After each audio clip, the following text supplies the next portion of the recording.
सुनेत्रा पवारांचं उपमुख्यमंत्री होणं ही एक खरं तर मोठी घटना आहे. पहिलीच महिला उपमुख्यमंत्री मिळालेली आहे महाराष्ट्राला आणि हे तुमच्या कार्यकाळामध्ये झालेलं आहे. अर्थात त्याला जी पार्श्वभूमी आहे ती अतिशय वाईट आहे, पण तरीही ही ऐतिहासिक घटना आहे. या निर्णयाकडे तुम्ही कसं बघता आहात? एका दुर्दैवी आणि शोकाकुल मनस्थितीमध्येच आम्ही असताना एक वैज्ञानिक जबाबदारी म्हणून विधिमंडळ पक्षाच्या नेतृत्वपदी वहिनींची निवड आम्ही सर्वांनी म्हणून अत्यंत एकमताने त्या ठिकाणी केली. हे करण्याच्या पाठीमागची आमच्या सर्वांची भूमिका दादा आणि जो परिवार दादांनी राष्ट्रवादी काँग्रेस पक्षाचा उभा केला, वहिनींचा सुद्धा सहभाग या परिवारामधला खूप मोठा आहे. आणि असा दुर्दैवी प्रसंग आल्याच्या नंतर सुद्धा ज्या धीरोदत्त पद्धतीने त्या सगळ्या प्रसंगाला सामोरं जात आहेत, सहकाऱ्यांना सावरत आहेत, त्या स्वतःही सावरत आहेत.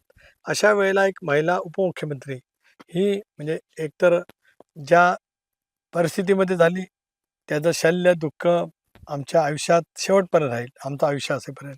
पण त्या झाल्या त्याचा एक ह्या दुर्दैवी परिस्थितीमध्ये एक महिला मुख्यमंत्री दादांच्या सुविद्य पत्नी गेले 20 वर्ष 25 वर्ष समाजकारण दादांचा विवाह होऊन अनेक वर्ष झाली, पण गेले 99 सालापासूनची दादांना त्यांनी दिलेली साथ बारामतीच्या विकासात, मग शैक्षणिक, क्रीडा क्षेत्र असेल, महिला बचत गट असेल, स्वच्छता असेल, पर्यावरण असेल, इतर काही बाबी असतील, यामध्ये त्यांनी दिलेली साथ ही खूप मोलाची त्या ठिकाणी ठरली.